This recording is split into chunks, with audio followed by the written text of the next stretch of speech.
कोई भी कौम सिर्फ उस वक्त तक अल्लाह की चहीती रहती है जब तक कि वो अल्लाह के पैगंबरों के ज़रिए से दुनिया में अल्लाह के नाफिज किए गए कानून पर अमल करती है। जिस दिन वो ऐसा करना बंद कर देती है, यानी अल्लाह के अहकाम के बजाय उन कामों को करने लगती है, यानी उस हुक्म को मानने लगती है जो इब्लीस ने दुनिया में नाफिज किए हैं, तो फिर ये होता है कि वो कौम अल्लाह की नज़र में गिर जाती है। और जो कौम अल्लाह की नज़र में एक बार गिर गई फिर कभी भी उसको अल्लाह मौका नहीं देता है। ये अलग की बात है कि उसको यानी जो कौम अल्लाह की नज़र में गिर गई है उसमें अल्लाह के जो नेक बंदे होते हैं उनको हिदायत तो मिल जाती है, लेकिन पूरी की पूरी कौम को अल्लाह कभी भी राह रास्त पर नहीं आने देता है। उसके लिए अल्लाह ने एक निज़ाम बनाया है कि जब कोई कौम अल्लाह की नज़र में गिर जाती है तो फिर अल्लाह अपने एक पैगंबर को भेजकर एक दूसरी कौम उसके बिलमुकाबिल खड़ा कर देता है जो अल्लाह के नाफिज करदा काम यानी हुक्मों पर अमल करती है, जो अल्लाह ने दुनिया में निज़ाम नाफिज किया है अपने पैगंबरों के ज़रिए से उस पर अमल करती है। आज उम्मत मुस्लिमा का भी यही हाल है कि वो अपनी सरअंगेज़ियों के नतीजे में इब्लीस के हुक्मों पर यानी अमल कर रही है।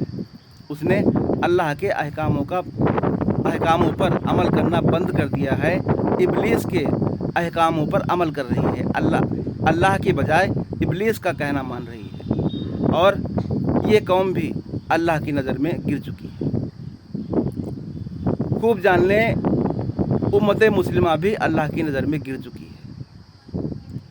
अब अगर कोई इंसान इसमें से अल्लाह के अहकामों पर पूरी तरह से अमल करेगा तो अल्लाह की नज़र में वो बंदा अल्लाह का बंदा जो है नेक माना जाएगा, लेकिन पूरी की पूरी कौम जो है अब अल्लाह की नज़र में गिर चुकी है। इसका अमल जो है एक इब्लीसी निज़ाम, यानी कि जो इब्लीस ने फ़िरका वारियत को राइज़ किया है इस कौम के अंदर, उस पर अमल कर रही है। पूरी की पूरी कौम इस बात से मुत्तफ़िक है कि वो फ़िरका वारियत को गलत मानती ही नहीं। लिहाजा अब कोई अपने आप को कितना ही मुत्तकी और परहेज़गार क्यों ना बना ले, लेकिन वो अल्लाह की नज़र में गिरा हुआ है। ऐसा इसलिए कि अब जो है इंसान, ये उम्मत मुस्लिमा अल्लाह के अहकामों के बजाय, अल्लाह के नाफिज करदा कामों के बजाय उन कामों पर अमल कर रही है जो इब्लीस ने दुनिया में नाफिज किए। ऐसा पहली बार नहीं हुआ है। जितनी भी कौमें दुनिया में आई हैं उन्होंने ऐसा ही करा है कि वो अल्लाह के हुक्मों के बजाय इब्लीस के हुक्मों पर अमल करना शुरू कर देते हैं और अल्लाह की नज़र में गिरकर जहन्नम का ईंधन बन जाती है। मैं ऐसा इसलिए कह रहा हूँ क्योंकि मैं पिछले कई सालों से इस उम्मत के रहनुमाओं को दुत्कार रहा हूँ, उन्हें भिगो के जूते मार रहा हूँ, मगर कमबख्त क्या है कि वो मेरे पास आने के बजाय मेरी आवाज़ को दबाने के लिए मेरे चैनल को हैंग करवा देते हैं।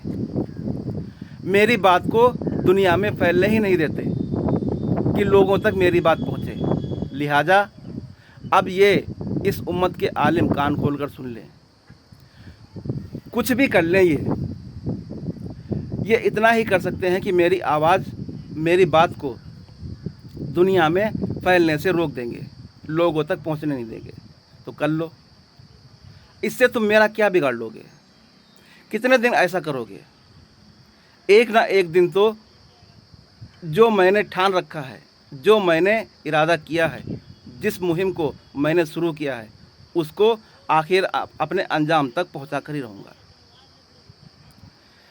ये मेरी आवाज़ को दबाकर लोगों तक पहुंचने नहीं देंगे, क्योंकि ये जानते हैं कि अगर मेरी बात लोगों तक पहुंची तो लोग इनसे सवाल करेंगे कि ये बंदा इतने दिनों से तुम्हारे भिगो के जूते मार रहा है, तुम्हारे सर के बाल तक झड़ गए होंगे, इतने जूते इसने मारे हैं, फिर भी तुम इसकी बात का जवाब नहीं देते हो।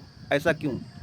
क्योंकि ये जानते हैं कि फ़िरका परस्ती इनके मफाद के लिए है, ना कि इस्लाम के लिए, इस्लाम का नुकसान होता है और इन आलिमों का इससे फ़ायदा होता है। इनकी खैर ख्वाही होती है, कौम जो है इनकी बहुत खिदमत करती है कि हमारे फ़ला साहब हैं, फ़ला यानी जो हैं आलिम हैं, हमारे फ़िरके के इतने बड़े आलिम हैं, इन्होंने ये देखो कर दिया, ये कर दिया। कमबख्त करते क्या हैं कि इधर उधर से चंदा बटोर कर अपना पेट भरते हैं। कौम के ऊपर बोझ बने हुए हैं कमबख्त। ये कौम कमा कमा के मरी जा रही है और इनके कमबख्तों के खर्चे नहीं पूरे होते। कौम लगी हुई है इनकी खिदमत में, खुद भी कमबख्त ये जहन्नम में जाएंगे और इनके पीछे पीछे कौम भी जाएगी। अगर हिम्मत है तो मेरे सामने आकर मेरी बातों का जवाब दें। मैं इनकी आलिमत एक झटके में ना निकाल दूं तो कहना। इन्होंने कहाँ से ये तरीका निकाल लिया है कि अपने अपने फ़िरके अलग बनाकर बैठ जाओ और जो है कौम को लूटना शुरू कर दो। जैसे आज नेता कौम को लूट कर यानी टैक्स लगा कर लूट रहे हैं कौम को, वैसे ही ये कमबख्त आलिम भी अपने अपने फ़िरकों के मुजाबिर बने हुए हैं और इनकी खिदमत में लगे हुए लोग। ये खुद भी जहन्नम में जाएंगे और कौम को भी लेकर जाएंगे। अभी हाल में ही एक दिल्ली के अंदर वाक़या हुआ है कि पता नहीं कोई एक मौलवी सा था, उल्लू का पट्टा, उसने कुछ यानी जो दावे कर दिए और इनकी पूरी की पूरी फ़ौज जो है उसके पास पहुंच जाती है लाओ लश्कर लेकर। भाई तूने ऐसे कैसे कह दिया, ये तू तो गुमराह हो गया, ये फला ढिमाका कर दिया। कमबख्त मेरे पास आज तक नहीं आई है। मैं पिछले कई सालों से इनके जूते भिगो भिगो के मार रहा हूँ, कमबख्त क्यों नहीं आ रहे मेरे पास? आए और मुझे भी जाहिल और गुमराह साबित करके दिखला दें आके, तो मैं जानूँ कि हाँ वाकई ये बहुत बड़े आलिम हैं।